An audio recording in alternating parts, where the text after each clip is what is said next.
ইরানে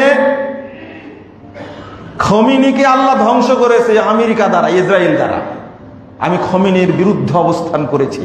আমি কেন অবস্থান করব? যে ইরানে উমর রাদিয়াল্লাহু আনহুর খুনের মাজার তৈরি করে তাকে সেজদা করা হয়, যে ইরানের খমিনি মা আয়েশাকে, জুবায়ের, তালহা, মুয়াবিয়া তাদের মতো তো সাহাবী, তাদের সম্পর্কে বলতে আখবাসু মিনাল কিলাব ওয়াল খানাজির, এরা কুকুর এবং শুয়োরের চেয়েও বড় জঘন্য। আস্তাগফিরুল্লাহ, আস্তাগফিরুল্লাহ। যে খমিনি মারা গেছে, এই খমিনির বক্তব্য এটা। আপনারা তার পূজা করবেন আর আমি হকটা বলবো না? বিশ্ব সন্ত্রাসী ট্রাম্প, এতে কোনো সন্দেহ নেই, এটা আমি বক্তব্য বলি। ইহুদিরা অপবিত্র। আমরা চাই সিরিয়াকে যেমন আল্লাহ স্বাধীন করে দিয়েছেন, তেমনি আল্লাহ ফিলিস্তিনকে যেন স্বাধীন করে দেন। অপবিত্র এই ইহুদিদেরকে আল্লাহ যেন ধ্বংস করে। কিন্তু ইউক্রেন আর রাশিয়া যুদ্ধ লাগছে, আপনি কার পক্ষে? রাশিয়ার পক্ষে কেন আপনি? আপনার দুলাভাই পুতিন। হ্যাঁ, পক্ষ নেওয়ার একটা কারণ আছে। রাশিয়া যেন আমেরিকাকে সাইজ করে, তাই না? এই জন্য আপনি পক্ষে, তাই না? কারণ এই আমেরিকাই হলো মুসলিম রাষ্ট্রগুলো সবচেয়ে বড় শত্রু, ঠিক আছে? কিন্তু আপনি ইহুদি খ্রিস্টানদের চেয়েও বেশি খারাপ, যারা সাহাবীদের গালি দেয়। এরা লা হাওলা ওয়ালা কুওয়াতা ইল্লা বিল্লাহ, আস্তাগফিরুল্লাহ, মা আয়েশাকে গালি দেয়। আবু বকর, ওমর, উসমান, 5 জন সাহাবী বাদ দিয়ে আবু বকর, ওমর, উসমান সহ সমস্ত সাহাবীকে, সমস্ত ইমামকে তাবেঈকে এই রাফেজি শিয়ারা কাফের বলে। আমাদেরকেও এই খমিনি কাফের বলে, এটা কি জানেন আপনি? আর খমিনির জন্য জানাজা পড়ছেন আপনি। ওর দেশে জানাজা হয়নি এখন পর্যন্ত। হ্যাঁ, ওর দেশে জানাজা হয়নি, আর বাংলাদেশে জানাজা পড়ছে। হাই রে আকীদা, লা হাওলা ওয়ালা কুওয়াতা ইল্লা বিল্লাহ। এটা বলবে কে? আমাদেরই বলতে হবে। কালকে ডক্টর ইমাম হুসাইন সাহেব বলছিলেন আমাদের ইফতার মাহফিলে, আহলে হাদিসরা যেটা বলতে পারে এটা বাংলাদেশের আর কোনো দল বলা সাহস করে না। বলেন আলহামদুলিল্লাহ। মানুষকে জানাতে হবে, যারা মক্কা মদিনা দখল করে সেখানে শিয়া মতবাদ চালু করতে চায়, যারা কোরআনকে বিকৃত করে 90 পারা করেছে, তাদের কোরআনের আয়াত 17,500। আমাদের কোরআনের আয়াত কত? আস্তাগফিরুল্লাহ। আমাদের কোরআন হলো 30 পারা, আর রাফেজের কোরআন কয় পারা? 90 পারা। আপনি তাদের যারা কোরআন বিকৃত করেছে, যারা উসমান রাদিয়াল্লাহু আনহুর হত্যাকারীকে মাজার বানিয়ে পূজা করে, তাদের পক্ষ হবেন? আমি আল্লাহর কাছে দোয়া করি, আল্লাহ হক কথাগুলো বলার জন্য মাদ্রাসার ক্ষতি হবে এটা তুমি ভালো জানো, আমার এটা যায় আসে না। হকটা প্রচার করব, কারণ রহমত দাতা কে? বরকত দাতা কে? আল্লাহ। মানুষকে পরোয়া করে কি করব? আমাকে হুমকি দিচ্ছে, আর একবার যদি খমিনির বিরুদ্ধে কথা বলেন তাহলে আপনি আর দুনিয়ার মুখ দেখবেন না, মাটির জগতে যেতে হবে। চিন্তা করতে পারছেন? আমি বলবো যে আপনার এই ভয়কে কোনো পরোয়াই করি না। 13 তারিখের নির্বাচন কি 12 তারিখের নির্বাচন, তাই না? 9 তারিখে হুমকি দিয়ে বলছে 13 তারিখে জেলে যেতে হবে, ব্যাগ পত্র গুছিয়ে রাখবেন। আমার ব্যাগ সবসময় গুছানোই থাকে, রেডি। চিন্তা করবেন, এখন তো জেলে আছি আলহামদুলিল্লাহ, তাই না? আমি জেল খাটা মানুষ, আমাকে জেলের ভয় দেখায়। চিন্তা করতে পারছেন?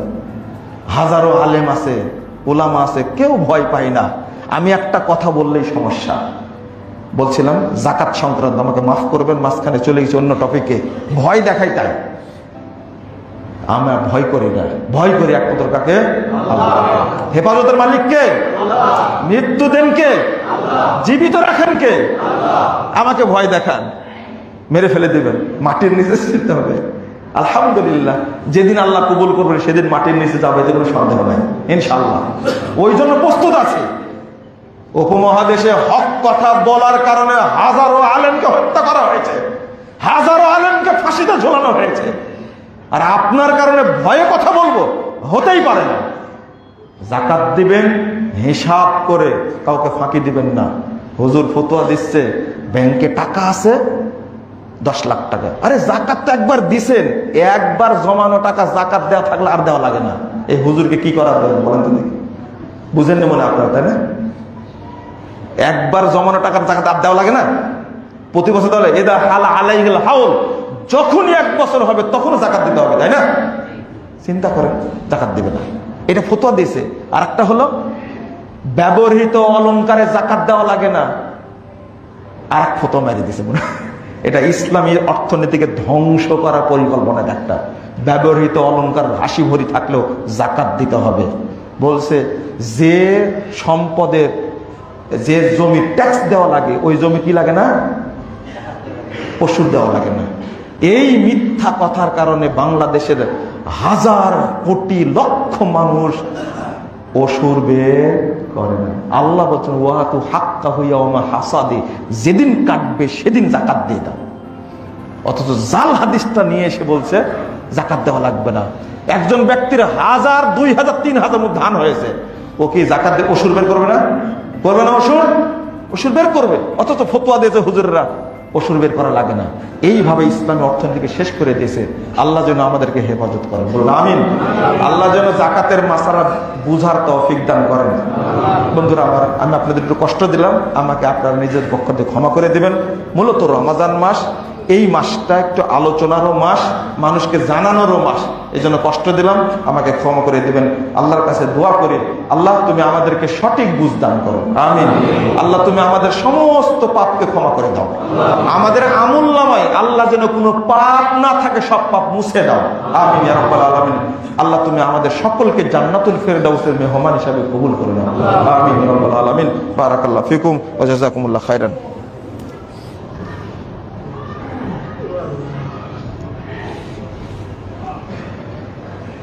আলহামদুলিল্লাহি ওয়াহদা ওয়াসসালাতু ওয়াসসালামু আলা মান লা নাবিয়্যা বা'দা। اللهم صل على محمد وعلى ال محمد كما صليت على ابراهيم وعلى ال ابراهيم انك حميد مجيد. اللهم بارك على محمد وعلى ال محمد كما باركت على ابراهيم وعلى ال ابراهيم انك حميد مجيد. اللهم اغفر لنا وللمؤمنين والمؤمنات والمسلمين والمسلمات والاحياء منهم والاموات. اللهم اعز الاسلام والمسلمين، اللهم ايد الاسلام والمسلمين، اللهم انجِ المستضعفين من المؤمنين في كل مكان. اللهم انصر اخوان المسلمين في فلسطين وكشمير وسوريا والسودان يا رب العالمين. اللهم احفظ المسجد الاقصى يا رب العالمين. اللهم احفظ المجاهدين والمرابطين في كل مكان. اللهم انصر من نصر دين محمد صلى الله عليه وسلم واجعلنا منهم، واخذل من خذل دين محمد صلى الله عليه وسلم ولا تجعلنا منهم. اللهم عن الكفرة والفجرة والمبتدعة واليهود والنصارى والمشركين. اللهم اشدد وطأتك على اليهود والنصارى والمشركين. اللهم اشدد وطأتك على القوم المجرمين والمفسدين. اللهم اشدد وطأتك على القوم المفسدين والمجرمين. اللهم اشدد وطأتك على القوم الظالمين والغاصبين. اللهم إنا نستعينك ونستغفرك ونتوب إليك ونثني عليك الخير. اللهم إياك نعبد ولك نصلي، نرجو رحمتك ونخشى عذابك، إن عذابك الجد بالكافرين ملحق. ربنا آتنا في الدنيا حسنة وفي الآخرة حسنة وقنا عذاب النار. ربنا فاغفر لنا ذنوبنا وكفر عنا سيئاتنا وتوفنا مع الأبرار. ربنا فاغفر لنا ذنوبنا وكفر عنا سيئاتنا وتوفنا مع الأبرار. ربنا عليك توكلنا وإليك أنبنا وإليك المصير. ربنا أفرغ علينا صبرا وثبت أقدامنا وانصرنا على القوم الكافرين، وانصرنا على القوم الكافرين. ربنا لا تؤاخذنا إن نسينا وأخطأنا. ربنا ولا تحمل علينا إصرا كما حملته على الذين من قبلنا. ربنا ولا تحملنا ما لا طاقة لنا به. ربنا ولا تحملنا ما لا طاقة لنا به. واعف عنا واغفر لنا وارحمنا أنت مولانا، وارحمنا أنت مولانا. فانصرنا على القوم الكافرين، فانصرنا على القوم الكافرين. ربنا تقبل منا إنك أنت السميع العليم، وتب علينا إنك أنت التواب الرحيم. وصلى الله على النبي.